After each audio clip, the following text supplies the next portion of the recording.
Welcome to the Scoop. Today, I have the pleasure of talking with Anthony from Poop Scoops For Noobs. I am super excited. We have chatted a lot over the past year or so, and we've never hit record. So it's about darn time. Hey, Anthony, welcome to the show. Hi, Erica. It's a pleasure being here. I'm really excited to chat with you today. I'm super excited. So what's been up? What's going on? Oh, just a lot of poop scoops and a bunch of snow and slushy weather. Um, just bogging down the days, right? Hands all freezing, body hurting, but we're good. We're just hanging in there. Don't you wear gloves though? Your hands should be nice and toasty. Oh, so like I'm still human, like it gets really cold out there. You have to get one of those heated jackets. I feel like you bought one, didn't you? I bought like 3 heated And jackets.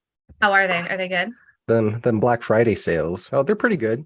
Um, the battery just dies really fast though, and it has like 3 interchangeable temperatures, and Yeah. like the red one's like the hottest. I'm like, oh, this is gonna keep me toasty, and then it keeps you toasted for like 20 minutes, and then it goes to like the lower temperature, and then it goes to the lower temperature. I'm like, what the hell's the point? Oh no, you would think you would probably get like a couple hours worth of time. I I would want know. 8 hours. That's I the mean, standard. you're outside for hours, right? Because you're scooping full time. I'm still scooping part time after my day job, so I just need to scoop at most 3, 4 hours like during the weekday, and then like 8 to 10 hours on the weekends. Per day. Saturdays, yeah. Yeah. Saturdays are pretty busy. Tuesdays and Fridays are my busiest. Like I have 10 clients on those days. I I I haven't scooped a 10-hour day in quite some time. That's usually around spring rush. And I don't enjoy it anymore. Back when I first started, I was all about it. But now I'm like, I think 7 hours is good, 8 hours is good. And you have your portable snacks too, so you can just stay there for 12 hours at this point. Oh yeah, I eat so many snacks. I'm a snackaholic. All right, let's get into it. I'm really excited to chat about poop scooping. I want to chat about your YouTube channel and now your TikTok. Oh, I've been following you on TikTok. I've been seeing you do your thing. What made you want to start your YouTube channel? I've always had like a creative bone in me, right? For the longest time, probably since I was like 14 or 15, I always created something, right? I'm really good with my hands. I like tinkering. So Mhm. like I have a programming background, right? So like I've always just really enjoyed building stuff. And um like my very first video that I created, I was probably like 16 or 17 years old, and I had this project in school where I honestly don't remember what the project was, right? But I was the only person in that class that actually made like a video for that project. And like I had one of my old friends, he helped me edit it, and it was just a really fun experience. And then I went to college and I had like a small YouTube channel with like my college roommates, and that was really fun. And with college and like life, you just move on from people, and then that project like slowly died away. I started another YouTube channel like many years later with with an old friend of mine, and that was really fun too. But in that channel, I was just the narrator. Like I just did the voiceovers, and I would hand him off my voiceovers, and he would do the editing, and it would take him like days to edit. And I was always like just really concerned and worried, like, man, he's taking a really long time, but I never actually sat down to like actually try to edit a video myself with like some software. So after we made like 2 or 3 videos, like that project just fell apart. And then I don't know. I randomly ran into one of a podcast that you did on like the Side Hustle Nation. I think that's what it was. And like that's when I found out about you, and I started checking out your YouTube, and I'm like, oh, this is pretty cool. Like she has some really nice information, and like I watched her stuff for like, I don't know, like a year and a half, 2 years. And then eventually I'm like, screw it. I just got to do something myself. I love to create. I love to talk. Um, and yeah, one day I'm like, screw it. I'm just gonna hit record and we'll see what happens. So at that point, I was already scooping for I think like 6 or 7 months, And one day I'm like, I'm going to start a YouTube channel. So I sat in my car and like I pulled out my phone and like I recorded myself, and Yeah. I decided to record all of the scoops that I had in the month of July, because you were already an authority in the scooping niche, and then there were some other channels out there. But I wanted to show people like, hey, this is how much you can actually make doing poop scooping. So I recorded all of my scoops in the month of July, and I made like a playlist just showing from the beginning to the end of July how much money I was able to make. And I ended up making like $1,500 in that month, which was like the most I made at that point in time. And then after I had that baseline, that's when I started diving deep into, okay, I'm going to actually start creating content around the scooping niche and doing educational content and just talking about my perspective and my experiences. And then that's when I just started doing all my crazy editing and all my storytelling, and like a year and a half later, now we're here. Yeah, and I love that. I love that you started your channel because I had mine and it felt very lonely out there because there wasn't a lot of content, and that's the reason why I started mine. So I'm very happy that you are doing yours because you are so organized, you're so detailed. It has a very good flow to it. And with me, my videos are just what comes off the top of my head, and I just whip out the camera, and it's not very well thought out. So I enjoy looking at your channel because I'm like, this is good. He's doing it here. Well, I think your content is awesome, right? Everyone has their own style, and you, like you said, you pull out your phone and you just stream of consciousness, right? And Yeah. I'm I'm not that type of person. I'm a very deliberate person when it comes to my delivery or Yeah. just the messaging that I want to do. So I just spend a lot of time on my ideation. I spend a lot of time on writing scripts and figuring out what's the best way I can frame a specific conversation or a subject matter that would resonate the most with like someone who's a pooper scooper or someone who is thinking about doing like a side hustle because they need extra money, and like what are things that I can say that will connect with them at a deeper level, and then hopefully entice them to stay and watch what I'm trying to tell them, or at least what I'm trying to share with my experience. And I love that because I'm a pooper scooper. I know all of this stuff already, but I go to your channel and I watch it to learn things. I'm like, oh yeah, yeah, that's so good. So I really appreciate it. I'm glad that we're I feel like we're kind of building the online social community, like one channel at a time. And hopefully somebody else finds our channel and then they want to start theirs and they can add their own flavor. And there'll be a variety of different type of content out there. I'm excited to see where this is going to be in the next 10 years. And that's the thing, right? Like we all do poop scooping, but we Yeah. all have a different perspective. You run your business one way, I run my business a different way.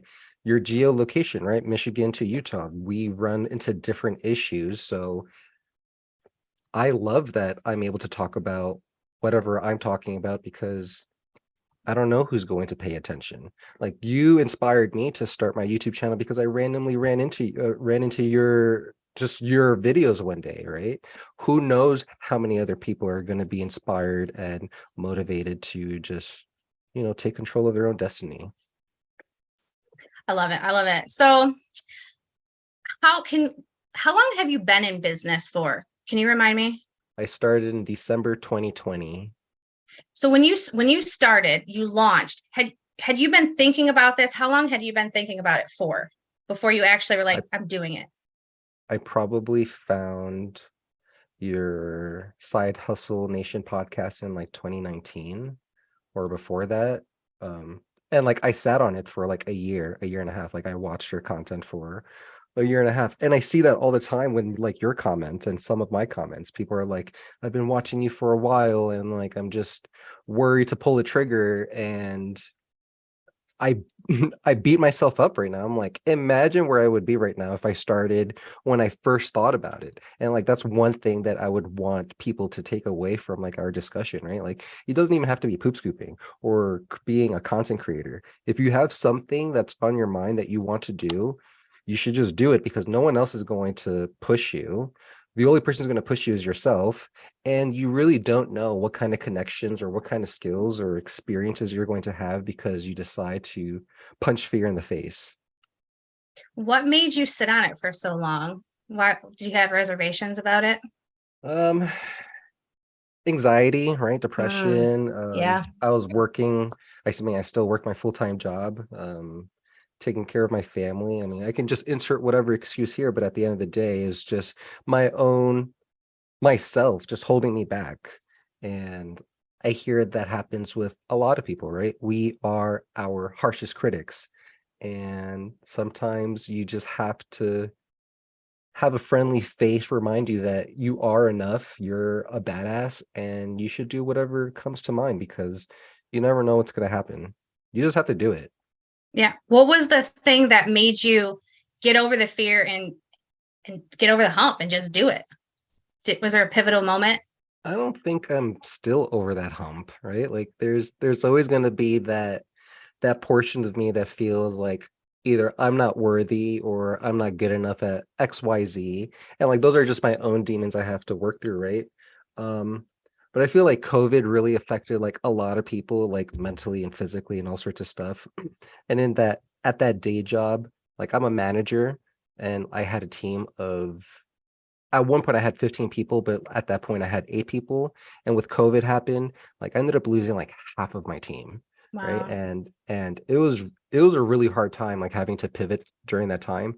But that experience made me realize, like, holy shit, I may love this job and they may love me, but things outside of my things are outside of my control, and I need to do something that I can at least focus for myself and at least provide a better foundation for my family. So when those layoffs happen, I'm like, I really need to do something. Um, so I started, I just continued doing research, right? And like in December of 2020, I started my poop scooping business. And then I also started an Etsy store doing like drop shipping and like custom designs on shirts and mugs that I sell like on the back end. I started both of those businesses at the same time, and I definitely don't recommend doing that, but I was just in that grind mode that I don't want to ever be laid off, or I don't want someone to take away my livelihood and then I don't have a way to provide for my family. So I think that was the biggest catalyst for me. Hi. I don't know. Was that you or me? I don't know. I don't know. I just kept talking. I didn't even realize you were frozen. Your the video went, but I could still hear you. So I was just like, okay. And then your audio went. I was like, dang. Shit. Well, Okay. All right, folks. We had some technical difficulties, but we're back on track. So that's a good point. Do you want to continue, or do you want me to hop to the other question? Because I have a lead off from what you were just talking about. I stream of consciousness. I forgot what I said. So No, that's what I figured because you were so into it. So with you working in an office with your day job and then becoming a professional pooper scooper outside, this job is tough. The elements are rough. It's not, it's a dirty job, but it's not the dirtiest of job. How was it transitioning into the geography and dealing with the outside elements? that's a great question. Um, it was a huge adjustment, right? Like I'm naturally an introvert. I grew up playing video games on my desktop and on my PlayStation all the time, right? So I I had more of a sedentary lifestyle at that point in time, and I was always inside. I'll go outside and do hikes or whatever, just go to a beach or stuff like that. But starting in December, in the wintertime, dealing with the cold, and like understanding like, oh crap, frozen poop is a thing, and like these rakes really suck. And having to like go through that whole learning process of um just how to service someone in like really crappy weather. Like that was a huge adjustment period. So for those of us, me, I've never been to Utah, so I don't know what your weather is like. So can you kind of give us a rundown of how the seasons go? It's Utah's all over the place. Like Oh, like one Michigan? day, Yeah, like really, like one day it'll be like -2 degrees with like the wind chills, and then the next day it'll be like 50 degrees. Um, like sometimes there's a lot of snow during the winter season, and then last year it snowed for like 2 days. Um, and now we've probably had more snow here than in like the last 4 or 5 years, right? So that's been an interesting challenge. And then during the summertime, like this year, I was scooping in like 110-degree weather, and Ugh. just getting a crazy tan all over my body, getting swamped by mosquitoes because they love my blood, and that wasn't fun at all. So I'm guessing that would be the cons of scooping. Is there any other cons of something that you don't necessarily love about the biz? Um, Dealing with aggressive dogs, having Oh dogs yeah. having dogs lunge at you and like actually nip or bite you. Do you Um, want to share the recent bite? sure. Okay. I had I had one client that I serviced for like a year and a half, and she has two semi-aggressive dogs, but they would always be in their kennels. And this one day I messaged the client and I'm like, hey, I'm on my way. And she says, okay, just let me know when you're outside and I'll put the dogs away. And I'm like, okay. Head to her house, 15, 20 minutes pass. And I message her, hey, I'm outside. She doesn't reply to me. I go into the yard and I see their dogs are in the kennel. I'm like, okay, this is fine. I've done their yard before with the dogs just screaming at me in their kennel, but like nothing ever happened. I go in their yard and I start scooping.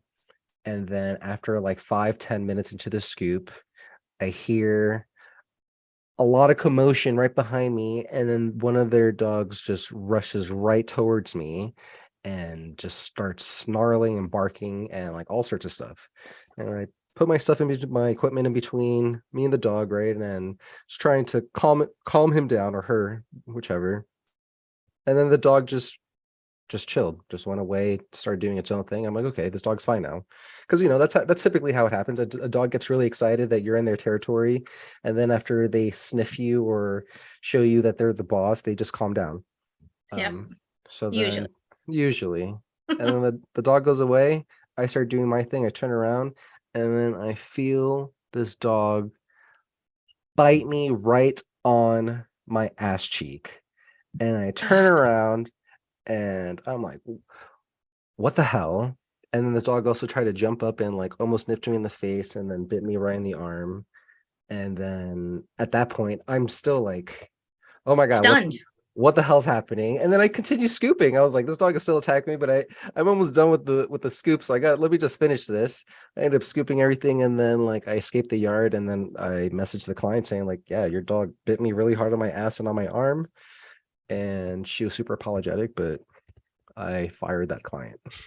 Yeah, absolutely. And I've been bit too. And when that happens, you feel like you have a plan, right? A game plan. And then when it happens, you're like, you're shocked. Your adrenaline's going. You're not really too sure what to do. Your ears are ringing, you're Yeah. cursing up a storm. um Would you say that Adrenaline. do you have like PTSD from the dog bite? For like the first week or two, I did, specifically with the clients that have aggressive dogs. um sometimes if I hear rumbling behind me, like my heart drops, and then like Yeah. have to quickly turn around to see if anything's there. The worst is when you hear all that commotion and it's another dog, but it's like the neighbor's dog. And you're like, oh Yeah. my God, the dog's out. Oh no, it's behind a fence. Okay, I'm okay. Yeah, that's one of the scariest things about this business. I mean, there are a lot of pros. There's a lot of good things about this, but the dog bite, the aggressiveness, that is one of the scariest. I was gonna say But it could have been worse, right? Like I got yeah, bit on the ass and on my arm, but we have people in like our Facebook group that have their legs mangled, or like, God forbid, your hand gets snapped up and then you have nerve damage for the rest of your life. Like you should not take dog bites and like that kind of aggression. Like you shouldn't take that lightly, because it can affect you for the rest of your life. oh, my heart's like pounding out of my chest right now thinking about it. I hate it. And I love that we send messages when we're on the way. Obviously it's not 100% foolproof, but it makes it, I don't know, it makes it better because we're alerting the customer. And we both use Jobber, so we can text them and say, Do hey, you we're on the way. do you have people on a specific time of day, like on a set schedule? No, I'm not that routined Hmm. at all. So you have So you have your people uh, like on a specific day, for example, and then you just hit them up on that day. yeah, everybody's pretty much the same exact day. If it needs to be changed, we communicate and let them know. But when we are on the way, we copy and paste through Jobber's two-way text message app, and we just say on the way with a dog and a poop emoji. And then there's certain customers, because I vetted them out, I've asked the questions, and they need to respond back to us, letting us know that they are aware we're going to be in the backyard because they do have an aggressive dog. Mm-hmm. But I mean, I've been bit before. My teammate, she was just bit last week or the week before, but Oh yeah, luckily it wasn't anything super serious. I remember you made a video about that. Is she okay? Yeah, yeah, she's okay. She had several layers on. She had her boots on. It wasn't a large dog, thank goodness, but it was still enough to kind of, one, scare her, and two, bruise her. But it did not penetrate the skin.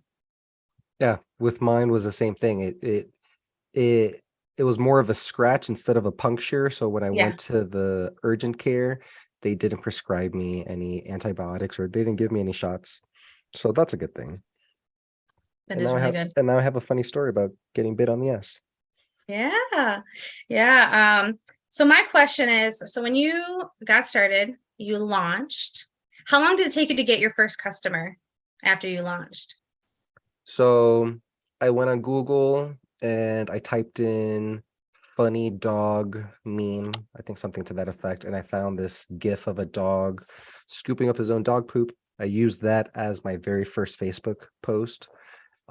And then I think immediately after I just did like a targeted Facebook ad campaign. Hmm. And a week and a half later, I ended up getting my first customer. That's amazing. Is that customer still with you? No, No. she quit after like several months. Wah, wah, wah. That's okay. I'm sure you have plenty It's now. it's okay. And they're usually like, oh, it's things are getting too covered up with snow. We'll hit you back up in like the springtime. And then they never come back. Yeah, that's tough. I will have people say, hey, when the snow melts, reach out to me. And I know I will not reach out to them because I will forget. So I let them know. I put the ball back in their court because I don't want them upset with me when I drop the ball, because I will. I will. Why don't you write notes? I do write notes, but then I lose the notes or I forget to check the notes. What about using Remembering, the notes function in Jobber? I know I have that. But remember earlier when we talked about organization and how I Yes. love how organized you are? I struggle. I'm more of a controlled chaos type of person. I don't I don't think I'm that organized. I feel like you're more organized than me, It's all relative. right? Yeah, everybody has their levels. So you got your first customer, you're doing your thing, you're kind of unsure of what you're doing. I know that you said that you still you struggle with, the depression and the anxiety. Would you say that it took you a while to become confident as a business owner? Or like how did that confidence go? I feel like it's an ebb and flow. Yeah. I feel like there are days where I'm a rock star and no one can stop me, and then there are days where I can't get out of bed because of whatever issues I'm dealing with, right? Being a business owner is extremely lonely. Hmm. Um, it's really hard for you to talk to a friend or a family member or like your loved one about your business because they can sympathize, they can hear what you're saying, but they may not understand what you're going through because they're not going through that, right? So um I feel like I'm always going to struggle with those types of things, right? Like that's just something that I've had to deal with in therapy for like my own journey, just the the ideas of being enough or worthy. Um but when I hear people on YouTube saying like, "Oh my God, I love your content," or customers saying like, "I really appreciate everything you've done for us this this last year. It's those moments that make me realize like I am enough. I am good enough to have this business. I am good enough to create content and show people my perspective on being a pooper scooper. It's almost like it's imposter syndrome because I struggle with that Mhm. big time. And you are right. Being an entrepreneur is lonely. And that's another reason why I think this is so great with you doing your YouTube channel and us getting this community more active online. We can lean into each other.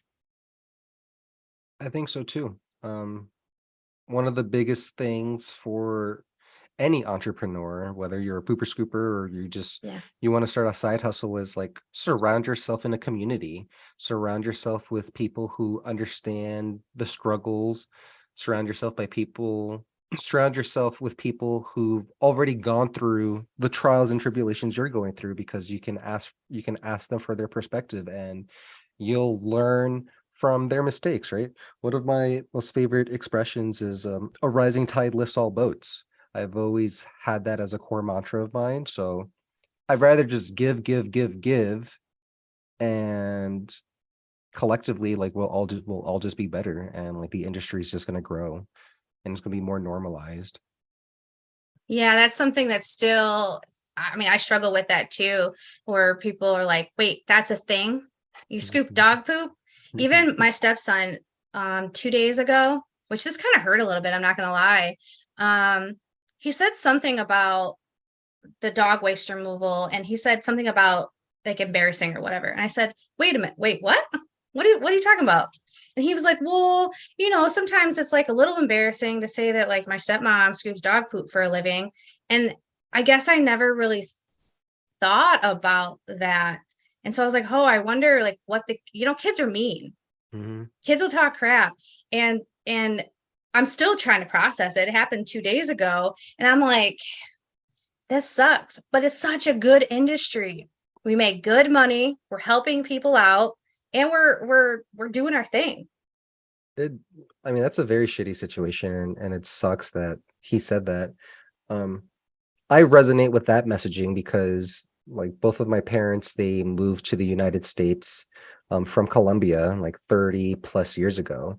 And both of them, they worked 2 to 3 jobs. They had like janitorial jobs, um, custodial type jobs, right? Cleaning offices, cleaning bathrooms, and all sorts of stuff. So there was one day where they're scooping with me. Like I have a lot of appointments and like I need help. And they always want to help. And I told them like That's awesome. I just thank you. I just feel really embarrassed having my parents scoop with me. Like I don't want you to feel like this is beneath you. And like both of them were very insulted. They were like, what are you talking about?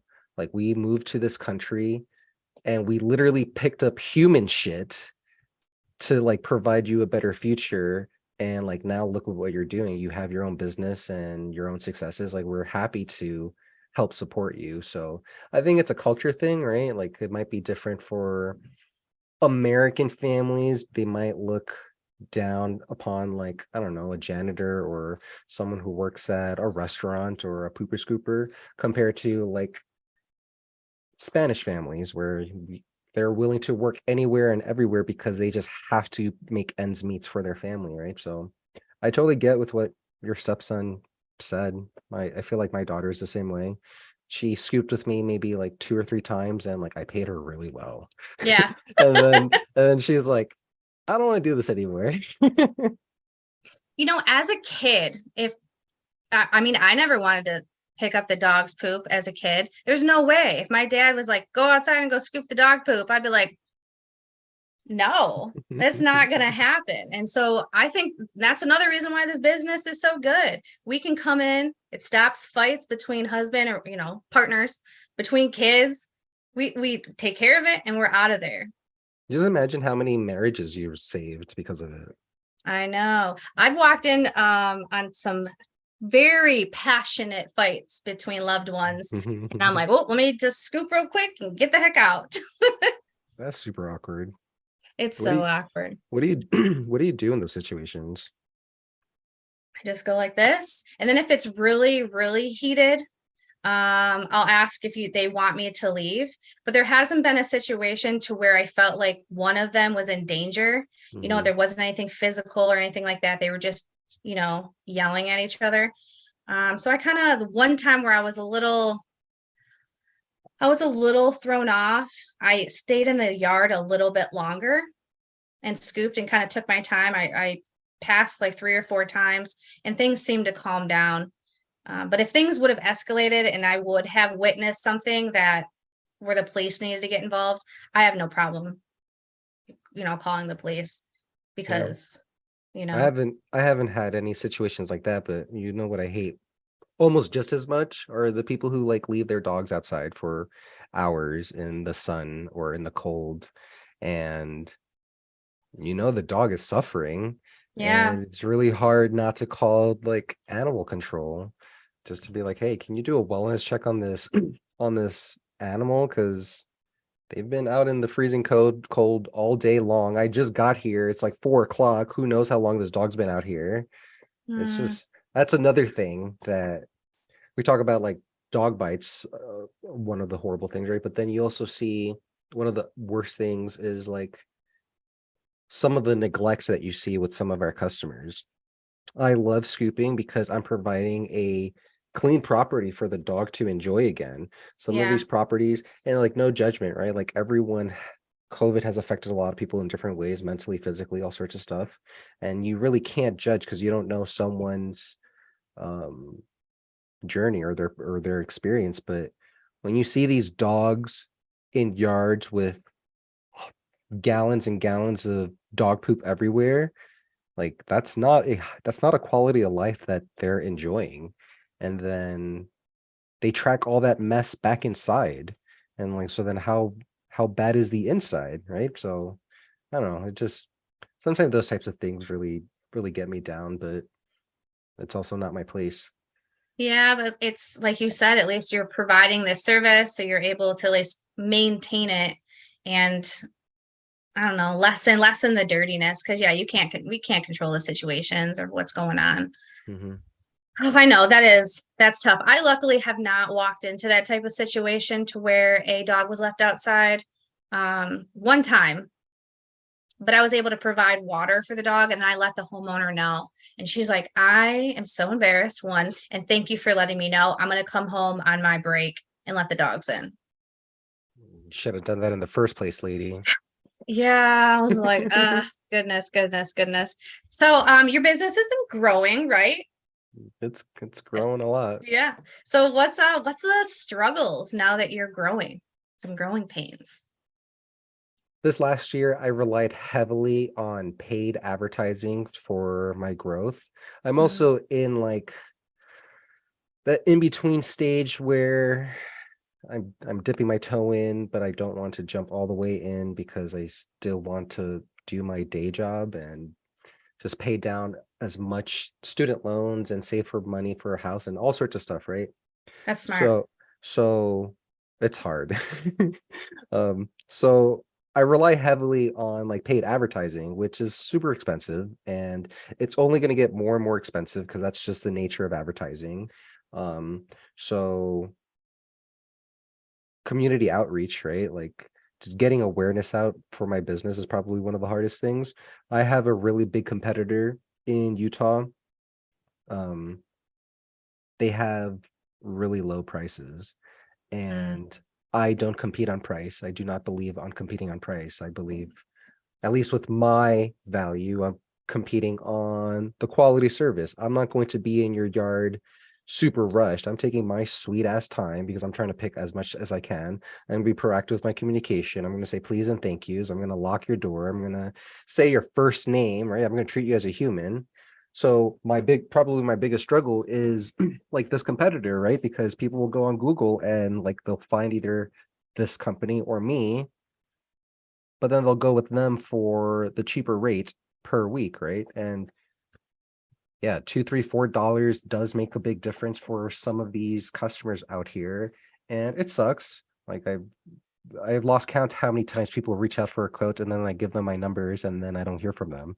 But I also rather focus on high quality customers and have a relatively higher ticket price, so I don't have to work nearly as much for the same amount of money. And then that also helps me future proof my business for scaling. If I want to hire people to scoop for me, then at least I'm giving myself a buffer for that margin. So I wish I'm growing faster than I am? Sure, everyone wants to grow super fast, but I'd rather have I'd rather have 50 customers paying me $100 than 1,000 customers paying me $10. I don't know if that Yeah. math makes sense, but I'd rather have that. But it's better too, and especially if you want to hire somebody, employees are very expensive. So you definitely want to have your pricing right when you go into it. And then that What did way, what did your tax person say how much money, like if you're gonna pay them 30,000, how much did you need? if it was like 30,000 with, if you give a bonus and the taxes and all the other stuff that you got to pay, it's like $43,000 a year, what you're actually paying them. Crazy. So the rule of thumb, if I'm paying, simple math, if I'm paying somebody $15 an hour, they need to be producing me $60 an hour Hmm, in order for, to pay them, then pay the other stuff on top of it, then take care of business expenses, taxes, and then profit. that makes So sense. that's kind of the rule of thumb. Is that cheap? I don't know. If could it be better? Yes, but I'm not there yet in business. I personally, I still have a lot of growing to do and a lot of learning. And you have everyone prepay too. Heck yeah. I don't Oh, prepay at all, other than deposits for like first time scoops. that is smart because I've been hosed out of probably, I don't know, $400 in one-time cleans because I wasn't able to collect. I got screwed last year during spring rush because I didn't know any better. I just thought, Yeah, oh, they said it's 2 months worth of dog poop out here, and it's actually like 2 years worth of dog poop. I But know it's lies, I don't. lies. I So didn't how have do the. you, oh, go I was ahead. gonna say. I was gonna say I didn't have the courage to tell them like, hey, you gotta pay me more because this is too much. Like the amount of poop that I'm picking up. Yeah, it's hard to do that, but once you do it the first time, you get over that fear, and then you're like, pay It's me like my money. it's like ripping a band-aid. Like Yeah. perfect example. It snowed a lot last week, right? So I canceled almost all of my scoops last week. And then I had pretty much double duty this week. Hmm. And I do post pay, right? So I charge their card after I finish their appointment. And every single appointment that I did this week, I charged it by two because I was picking up 2 weeks worth of poop. And no one, I was super anxious about this. I was like, oh Yeah. my God, they're gonna complain about why are you charging me two if there's still poop in the yard and all sorts of stuff because of the snow. No one said anything. People pay me tips. People said, Merry Christmas, have fun with your family. I'm like, people just if you do a good job, if you Yeah. provide valuable service to people, they are going to appreciate you, and they're they're more than happy to pay whatever you're asking because you're taking care of them and they're going to take care of you. Yeah, they're super appreciative of it. I mean, we I don't know if some of the people don't know that I'm the owner. I'm not sure, but I've been getting mad tips lately, and I'm like, this is amazing. I I love got it. I got some nice chocolates and some chocolate covered blueberries. Ooh, those Super, sound good. super Milk fancy. milk chocolate or dark chocolate? I think they're a milk chocolate. I'm not Mm, really a dark chocolate fan. It's too bitter for me. yeah, it depends. If I want to be healthy, I'll have dark chocolate. Oh, So, with having your office job and then your scooping job, how are you balancing both of those? who said I'm balancing them? Well, okay. Like, I was just Well, being you're I was being facetious, right? But like I work from home, right? So ah, it's I'm really grateful for that because I just do my normal work stuff in like my bedroom, right? In my office. And then I log off at 2:30, 3 o'clock, and then my first appointments start at 3:30. So I have some time to decompress after work and then just start doing my appointments. Um, so that's how I've been juggling. But it's been hard, like being outside. I'm thinking back to like springtime, right? It's hard being outside, like scooping, and then you're doing a marketing campaign and you have people pinging you and calling you just because they want to sign up for services. And like I feel like I'm going to struggle this coming spring rush because I'm going to go heavy on my advertising, but then I also need to balance out like how many customers is too much, how many Yeah. people should I be getting get back in contact with, even though you should get in contact with everyone who reaches out to you because that's just customer service 101, right? um Mostly like the administration stuff, like getting back to people in a timely manner, answering a phone when someone actually calls you. One of the biggest complaints I had, or actually had a customer who signed up for me because he was like, you were the only person to pick up the phone when I called them. And because of Yeah. that, I'm going to, and he wanted a lower rate for like the weekly price. He was like, a competitor said XYZ price. And I'm like, I'm not going to compete on price, but I'm going to compete on XYZ, quality, proactive communication. He's like, well, you did answer my phone call. Well, I'll sign up with you.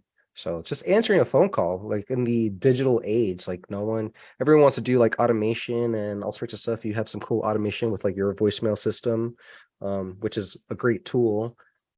But there's just that customer experience, that personalized touch that really goes a long way when it comes to running a business. Yeah, the automation with when somebody calls me, the text message that gets sent out to them, that really helps me a lot when I'm not able to pick up the phone because then that funnels them right to Jobber. Then they can, do their quote, and then I'm able to take care of that when I get home. Because before I had it, the voicemails would just pile up, and I wasn't able to get through all the voicemails. I couldn't answer the phone all the time. So it really has helped me out a lot. You ever think you're going to get a virtual assistant? I don't know. I don't know. I'm personally still trying to figure out where I want the business to go, how big I want it to grow. If I want to grow a lot more, I am going to have to do that because I can't do it all. Why can't you do everything? I can't. I don't got the energy. I'm tired. I want to sleep. But with being on YouTube and having the podcast and doing all of the things and having my business name out there, I get so many phone calls just from the internet. And that's Mhm. another reason why I had to set up the automation because I would answer the phone and I'd be in a backyard and I got caught off guard. And I was like, oh, what? Hi. And then I start talking. And then all of a sudden, my yard's taking me like 3 times the amount because I can't talk on the phone at Scoop at the same time. I start Mhm. walking in circles because I get excited. I get excited too, though. Like you're like, oh my god, Yeah. it's a brand new lead. I have to be in my best behavior. Yeah. I can't do that. All right. So with you, so you say that you're not, balancing it, but I feel like you are. What tools are you using to keep it all together in your personal life and in business? At least with my business, I definitely rely a lot on Jobber and a lot of the automation that gives you, right? Like I can't, I lost count how many times I've gotten like a brand new quote, right? Like while I'm scooping or while I'm asleep, and then I wake Hmm. up and then I can just right in my bed just send them like their numbers right then and there and like ask a deposit. Like that's been very, very helpful. I like doing lists. So I talked to you about this when we last talked, but Evernote is a cloud software for writing notes and documents, and you can sync that across a bunch of different devices. I have all of my scripts and a lot of like my business stuff note. Um, Google Sheets. I track a lot of things via Google Sheets, like with my expenses and a lot of my social media stuff. Like I actually have this fancy new graph that I created that's been tracking all of the views I have across all of my platforms, and it's like a stacked graph, and like it looks really cool. And like I built that, so I'm really proud of that. Um, what other tools? I think I would say that's mostly like the software stuff. I don't really do like productivity tools. I used to have some meditation software, but I've never really been the type of person to like click on an app and then follow something, right? Like Yeah. I just do like my own meditation in like my own ways, like laying on the ground and just stare at the ceiling and try to breathe, right? Stuff like that. Um, Yeah, I would use a lot of Evernote. I use a lot of Jobber. I use a lot of Google Sheets. I did download Evernote. I have not used it yet, but I did download it. It's a game changer. Yeah, I have to check it out. Well, I also love Jabber, so this is a perfect time for me to plug.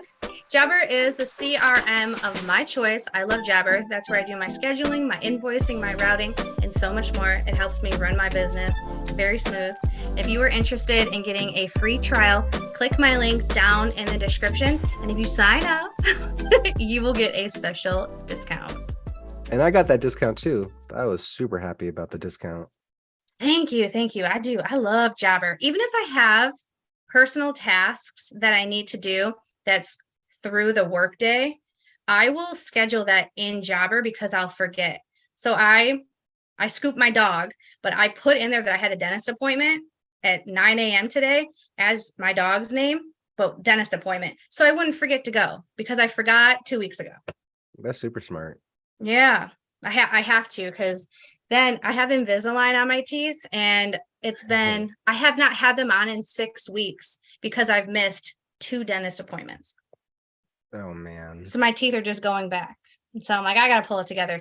I'm in Jabber every single day. You should probably get that Invisalign back. I went today. Oh, that's good. Yeah, I'll get them in 2.5 weeks and then I'll be back on track.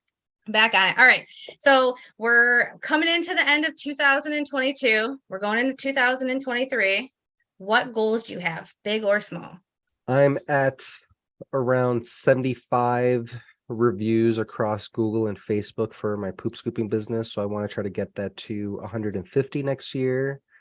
Using nice job. Exactly. I love nice job. It's so good. I think I'm gonna have a video about this talking about how much I made this year.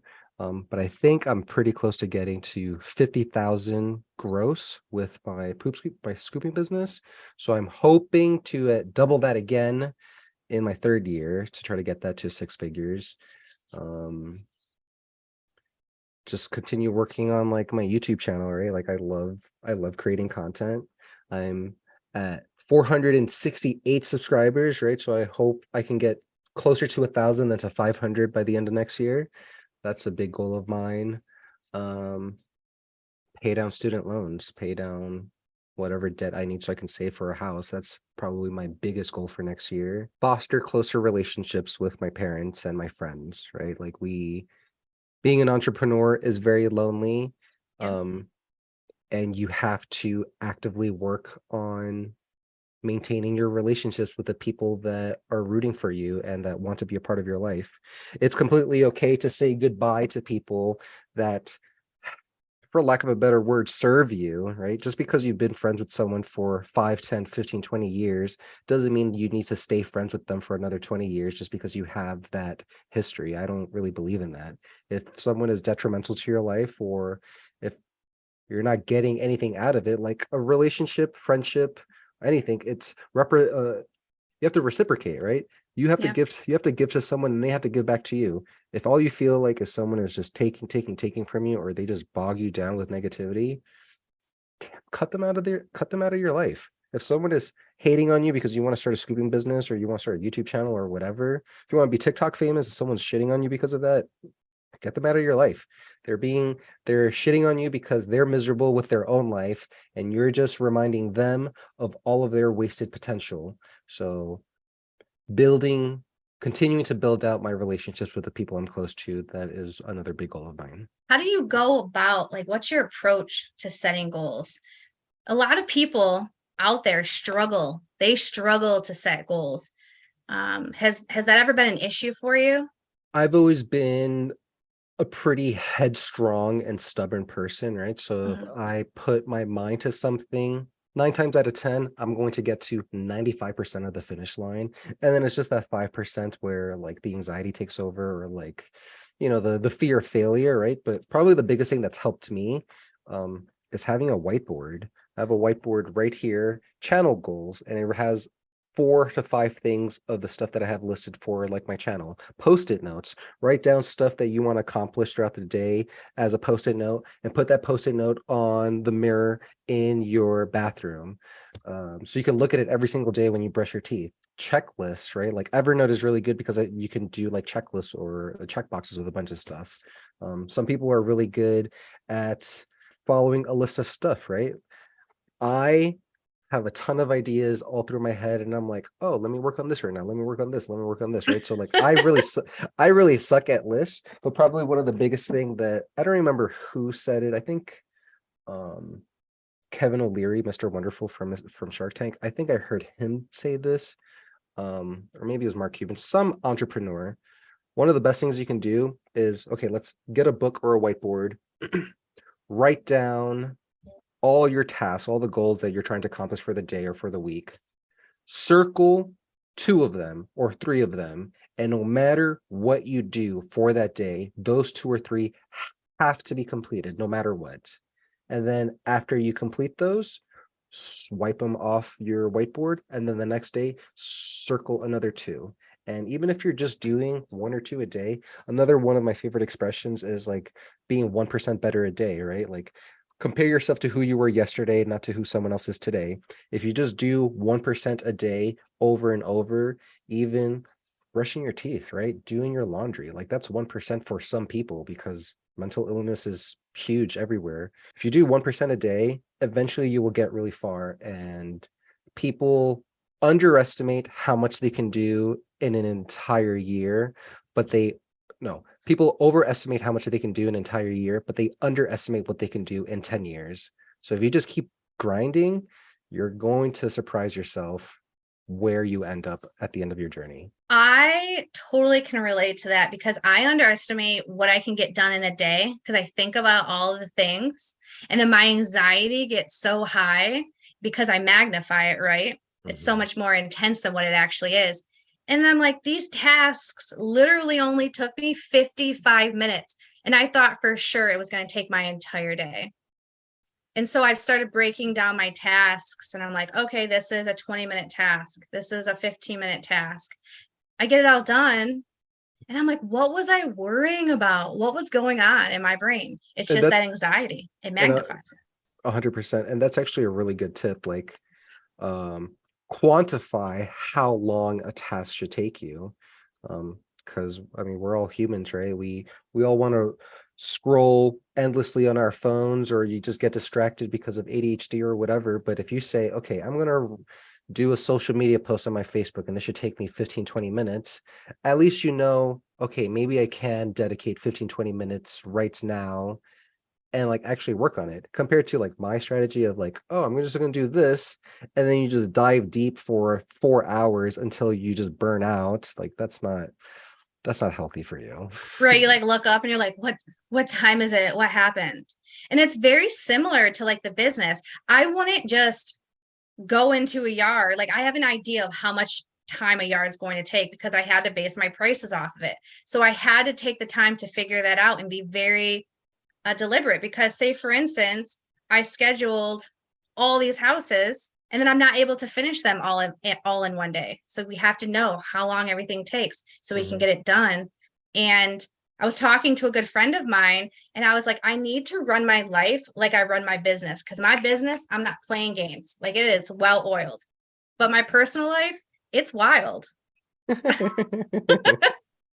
And I'm still trying to figure it out, but every day is a little different. I think that's a great analogy, right? Like if you did run your life as a business, um you would probably be a lot, not you specifically, but you would probably be a lot more successful just having that structure to go through and like to actually get shit done. Do you ever see the meme online where it's like, if I lose weight, it's over for you hoes? That's how I feel. Like if I ever get organized, it's over. I'm taking over the world. I mean, you already are taking over the scooping world, so it's just one niche at a time. I know. I love it. I love it all. So, how do you celebrate your wins? You better uh, celebrate your wins. I don't know. I celebrate my wins. Spending time with my cats. I love my cats, so they'll just cuddle me, and I'll just look in their eyes, and like even if I'm sad or even if I'm happy, right? Like just being there with them, like that helps me acknowledge my wins for the day. Sharing in like the community group, right? Like every time I've had something that was really amazing for me, like I shared it in our Facebook group, and you just get a lot of really positive reinforcement like that. That's helped me a lot with my motivation and just trying. Um, Celebrate my wins. Sushi. I love sushi. I tried to get my husband to get sushi today, and he said, "How about I make the sausages in the refrigerator?" And Mm. I said, sounds great. But deep down inside, I'm like, I still want sushi.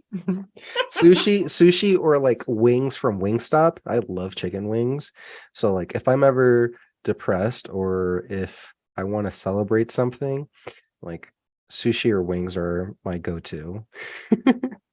I do like a good crispy wing. The casino by us, I will go to the casino just to get the wings from the food court. You have casinos in Michigan? Yeah. Huh. Like in Detroit, like I am 20 minutes from Detroit. So Huh. right there, across from Canada, there's three casinos. Oh, so you have to go. It's a Canada. No, so you drive to Detroit, and that's really close to Canada. What's separating it is the Detroit River and the Ambassador Bridge. And Mm. so there's a cluster of casinos. There's MGM, Motor City, and Greektown. And then you could cross the bridge, and then there's a slew of casinos over there as well. Yeah, there's no casinos over here in Utah. It's super controlled by the religion here. There's no separation of church and state. So not trying to get political or anything, just there's not a lot of activities in Utah other than like outdoorsy stuff. And like I'm outdoorsy enough picking up dog poop. I don't want to go on a hike up a mountain. I'd rather just be inside with See, I love that. I went to Arizona, and I asked my friend, I said, can we get up before the sun comes up and go hiking in the mountains? And she's like, you're crazy, but yes, I'll take you to the mountains.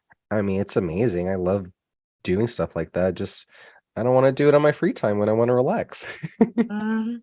I don't know much about Utah. I just know what I've seen on TV. And some interesting documentaries on Hulu. Yeah, that's wild. So, all right, so when you're having a good day, you hang out with your cats, and when you're having a crappy day, it's Wingstop and sushi. Or cry myself to sleep. Yeah, that's a good shower cry has always been good.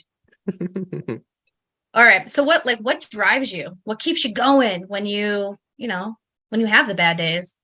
Family, my Yeah, daughter. I had my daughter when I was 16 years old. She's 14 now. So literally like after she was born, everything for me changed. Everything that I did moving forward was to serve her and provide her a better future, a quality of life that I didn't have at her age.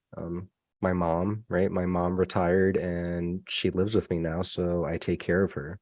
So a lot of my drive is just trying to provide for them and give them a stable future.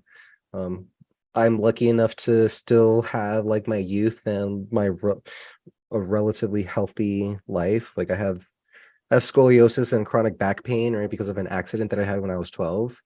That's affected my perspective on life a lot because I'm always in pain. And like I don't mhm, like taking over the counter medication, right? I don't like stuff like that. So I've just dealt with that. So and when you deal with pain all the time, like it just helps helps put things in perspective. Like it could always be worse for someone else. Not to undermine my own suffering, because you should never undermine your suffering, but it could always be worse. There are people who, I mean, it's been like below 7, -7 with like the wind chills, and like there were 5 people that died in Salt Lake because they were homeless. Like at least I have a bed with my yeah. cat sleeping on it. Sure, this customer didn't say please and thank you to me, but at least I'm not freezing outside helping other people. I love to help people. I love to provide affirmations and bring other people up.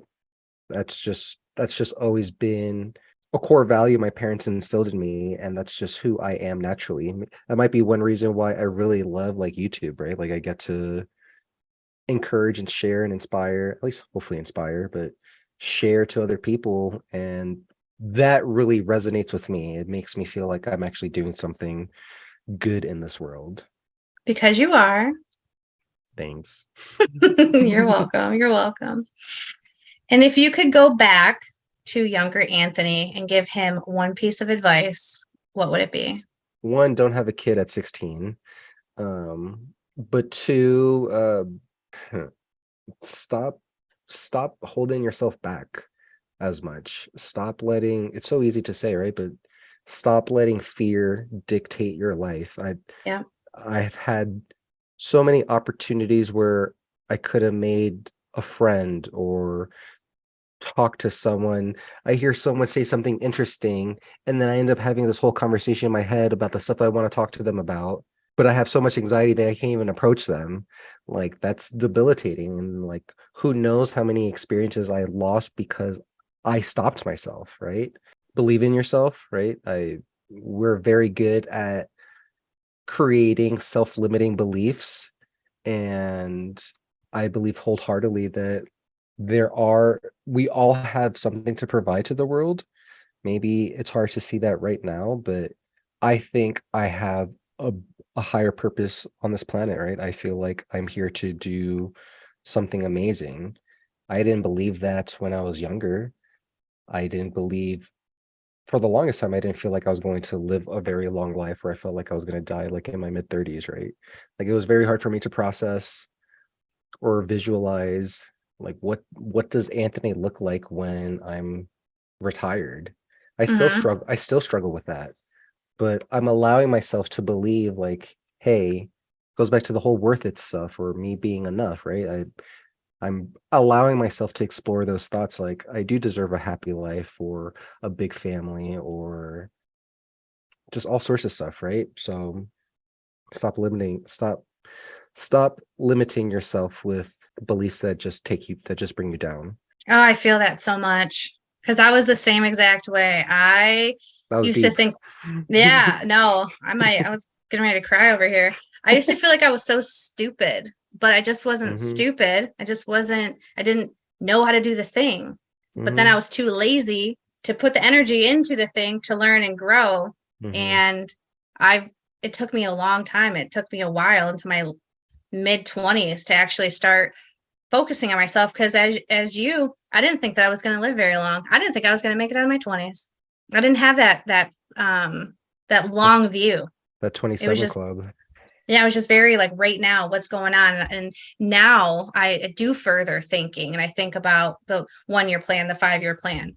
I what don't have it made figured you out. what made you change? I wasn't happy with what was going on, where I was working, who I was as a person, and I hated being scared of doing things. I just felt like I was stupid all the time. So I went back to school and I actually kind of was a little stupid. I wasn't very educated because I really struggled in primary school. And I went to college and at my teacher, I remember in my anatomy class, he had us write stuff on the board and I wasn't writing on the whiteboard. He's like, "Why aren't you writing stuff down?" I said, I don't know how to spell it." And he looked at me. He's like, "So you're not going to learn because you don't know how to spell something." And I was just staring at him. He's like, "If you write it enough times, you're going to learn how to spell it." So he handed me my marker back and he goes, "Write it." And he's like, "Nobody knows how to spell any of this stuff." And I was like, "Yeah, this is so stupid. Why am I holding myself back?" And so I just started writing on the chalkboard. And then I started putting myself out there and not afraid to fail, not afraid to be embarrassed. Because growing up, not that I want to get too deep into my childhood, but I had a very traumatic childhood and it caused a lot of anxiety. It was a lot of negativity, Hmm. a lot of, "You can't do that. You're Hmm. a girl. Girls belong here. You can't sing." So even today, I still don't like to sing out loud. I have a terrible voice. Like I can't sing. I don't think your voice is terrible. I hate it. But I think it's because that was put into my brain by somebody else. right? And it made me think that I can't sing out loud, or I don't have the face to have short hair, so your hair has to be long, you know? And still as an adult, whenever I go get my hair cut, even though I know my face is fine, I still think, oh, don't cut my hair too short. It's weird. It's weird how this stuff kind of gets put into your brain. And then as you grow, you kind of I had to work a lot of therapy to fix these things. That should be another key takeaway for anyone. Like therapy So much therapy. is probably one of the most important tools at your disposal. And it sucks that, I guess it depends on what country you live in, right? But like in the United States, like mental health is completely neglected by society, and like it's super expensive if you have Yeah. shitty insurance. But even if it's expensive, make that a goal in 2023 to like go to a therapist, go to 10 therapists. Not maybe the first one isn't right for you, maybe they don't vibe with you, maybe you just don't like the way they look. Doesn't that all that matters? Like you should talk to someone that you are comfortable with, and you're only going to get comfortable with talking to someone by putting yourself in that vulnerable state. Well, I feel fundamentally that healing comes in sharing in that vulnerable space with the people that want to share that space with you. So if you find a therapist that you vibe with on a bunch of different levels, or you actually just feel heard, then you need to milk that as long and as much as possible, because you will only find, like, it's going to be hard. You're going to find out a lot of things about yourself and about the people around you. But would you rather that, or live the rest of your life with a fog around you and you don't really know where you're going because you can't see clearly? I'd rather see clearly and deal with all this crap that I have to deal with, that I still deal with every single day, that I still struggle with every day, but at least I can acknowledge it and see the direction that I'm going to, instead of wandering aimlessly in my life. All I can say is yes. Mhm. I wandered for a very long time until therapy. And I go to therapy every 2 weeks. And I talk about that on my YouTube channel too. Mhm. Because I think it's important, because a lot of people, as you said, a lot of people don't talk about it. And it needs to be talked about more, because if you're sick, you go to the doctor. You got to take care of your mind. Especially as a male in this country, if you're a man and you talk about your emotions, or if you're vulnerable, like, what happens? You're ostracized, you're called a coward, people will make fun of you. So I openly talk about my mental health struggles and going to therapy, because I know people need to hear it. I needed to hear it, and I didn't Mhm. have anyone hearing it. And then therapy was thrusted upon me because of life circumstances. And that was horrible. Like, I hated that therapist. And then Yeah, I'm sure. eventually I grew, and like I learned more about myself or about the world, and like I chose to go to therapy, and like it's been a lot better. Do you talk about any of this on your YouTube channel? Mental health stuff. Yeah, therapy or anything like that? Have you gotten to that point? I I have a couple of videos. It goes back to the packaging we were talking about, right? Like some of those videos where I talk about anxiety or like holding yourself back, I dive deep into like my own mental health journey and what I've done. But it just doesn't resonate with people. Maybe Well, it because does. You probably it what you said, it's not the packaging is what messed it up. It wasn't able to reach the people that it needs to reach, Mhm. because they're out there and they're scrolling on YouTube at 2:45 in the morning because they can't sleep. Or they're looking for a 30-second inspirational quote to like give them Change the their life. energy to change their life, and it's not just not going to happen. Like Right. you'll find something that inspires you, and then you'll scroll away and you won't remember it. Yeah. You're pretty active on social media. So if the listeners want to keep up with you and listen to your stuff, where can they find you? You can find me on all the socials: YouTube, TikTok, Instagram, Facebook, LinkedIn, Poop Scoops for Noobs. And you could also find me on my blog on poopscoopsfornoobs.com.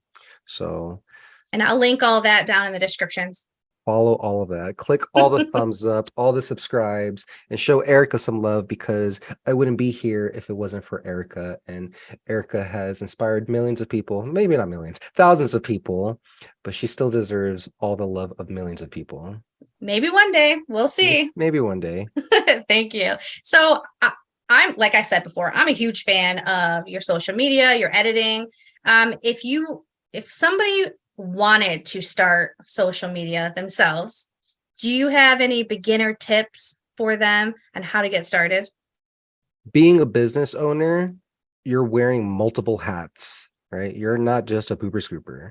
You're the pooper scooper, your payroll, you're the marketing department. So like if you're going to start a business, pooper scooper business or any kind of business, marketing and social media is going to be one of the things that you just have to learn. And it's hard, right? You have to, one thing I would recommend is research copywriting. How are people phrasing whatever they're telling you in an advertising post? When you scroll on Facebook or on social media, actively pay attention to, okay, I'm scrolling randomly and then I stop. Yep. Pay attention. What made you stop on that individual post? Did they call you out specifically in their copywriting? Did they say something that resonated with you? Like if I'm a doctor and I'm scrolling through something and it says, "Oh, are you a lawyer?" I'm not going to pay attention to that. But Right. if their copywriting says, "Are you a doctor in XYZ?"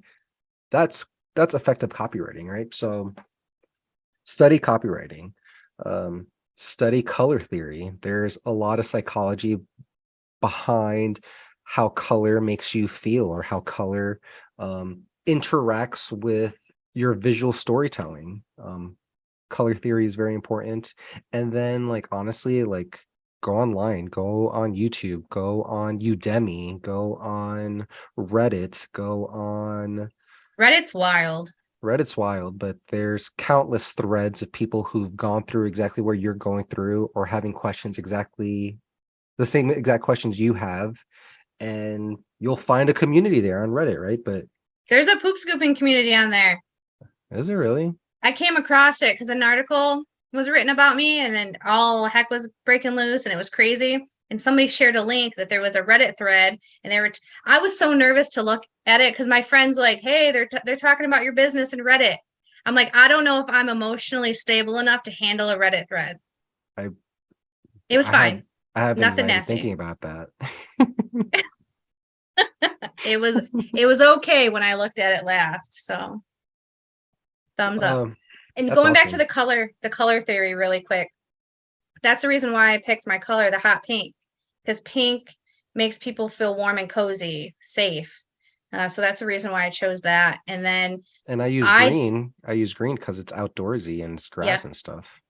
Yeah. And then on Canva, if anybody wants to do marketing stuff and make things for the internet, you can use Canva. And in there, they have a lot of literature about color theory and they go pretty deep into it. Mm-hmm. So if you want to check that out, it's something good to read. And it just goes, it also goes down to the extent of like your social media. Like what social media do you want to do?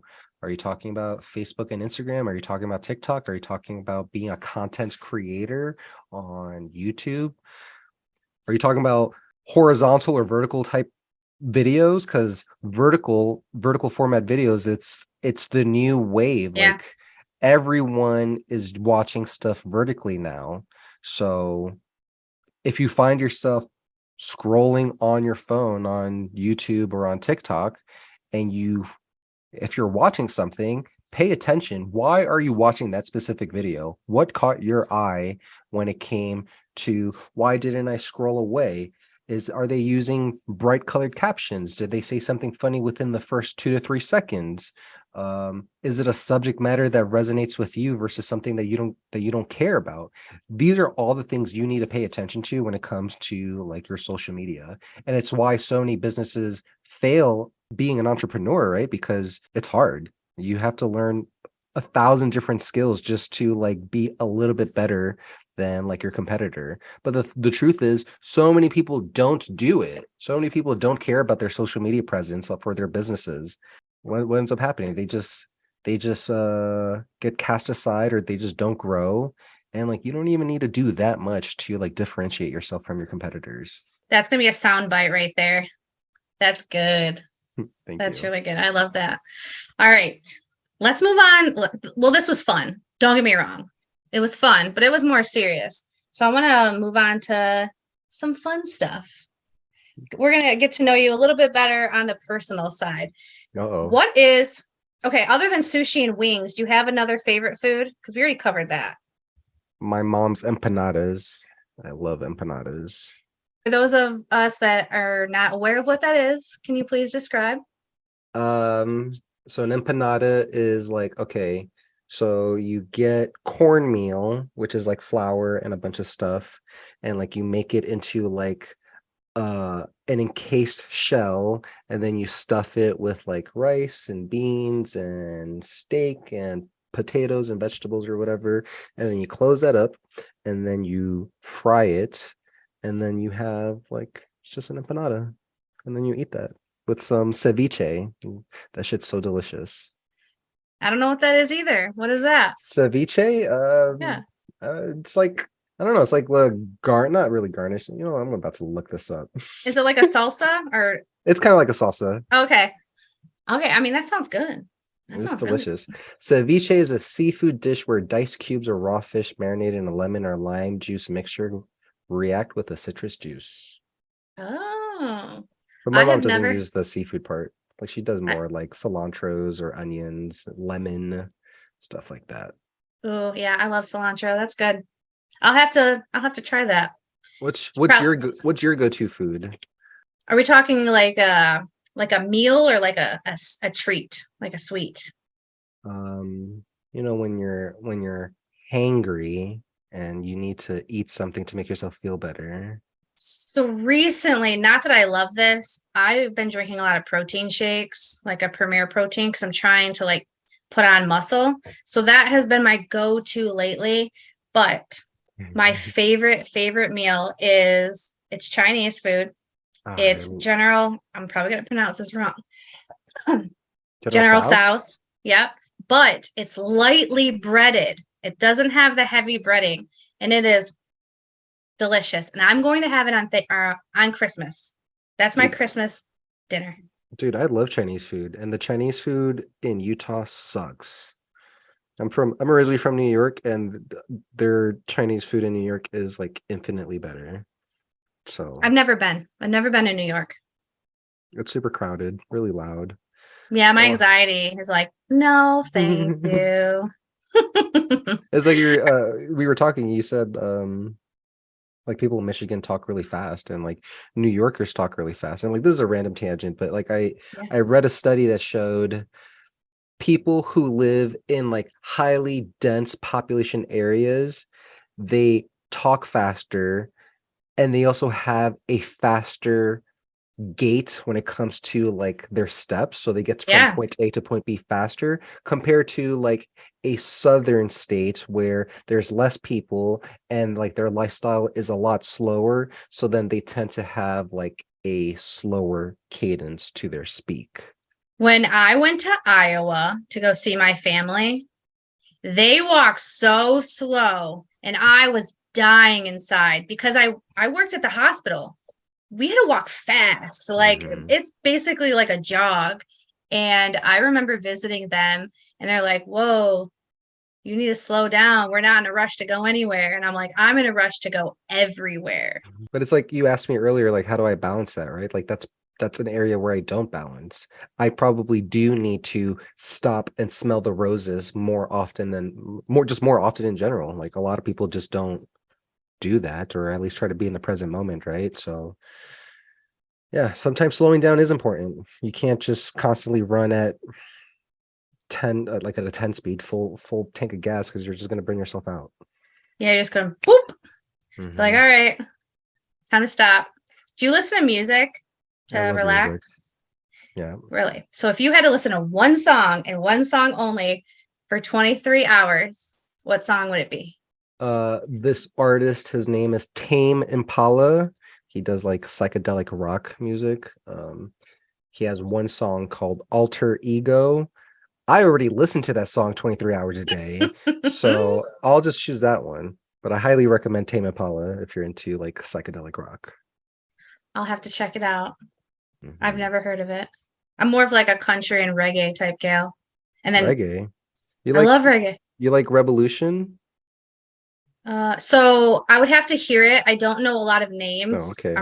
I'm really bad with names, but because Josh will be like, Josh, my husband, he'll be like, this band or this music. I'm like, I don't know what you're talking about. Then he'll start playing it and the riff or whatever starts kicking in. I'm like, oh yeah, I know that song. I know that. I'm super bad with names too. It's not good for me. It's bad. This question right here, this is a bit of an oddball, but if you owned a tricycle, what color would it be? Purple, a dark purple. I don't have anything purple in my room, but like purple's my favorite color. Mhm. Or yellow. I would say yellow. I like yellow. I was living that yellow hair life for a while, and that was great. I miss that. It My Instagram looked awesome. was super bright.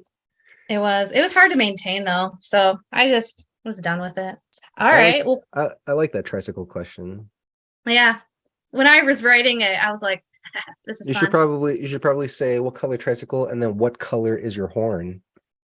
Oh, Because my at least I imagined my little tricycle had a honk honk. originals. Well, you could have added that. You could have been like, my tricycle is going to be purple and my horn's going to be yellow. My horn purple and yellow. Yeah. You know what's funny? I'm not going to show you my bedroom right now, but my wall right here is purple and my curtains are yellow. I have a tapestry right here and it's purple. I have like 10 purple ties. I think there's a bunch of purple things in my closet. Yeah, purple's a good color. Do you have any last words for me or for the audience before I wrap this up? um just thank you for your time today, Erica. I appreciate you and I appreciate the friendship that we've been growing this last year. I remember excuse me. I remember you jumping on a live and I commented on the live and you're like, "Oh shit, it's Poop Scoops for Noobs. I watch your videos. Your videos are really cool." And I'm like, "Oh my God, Erica just said my name." And like I recorded that moment because it was like so meaningful to me. So I just really appreciate all of our conversations and you helping me change the trajectory of my life. Um, so yeah, I just want to thank you for that. Hearing you say that's making my hands sweat. And don't forget poopscoopsfornoobs.com and Poop Scoops for Noobs on YouTube, TikTok, Instagram, Facebook, All LinkedIn, of the things. all the Oh, things. this is so good. I appreciate you so much. This is a great way to wrap things up. Share, subscribe, like, do all of the things. And until next time, bye.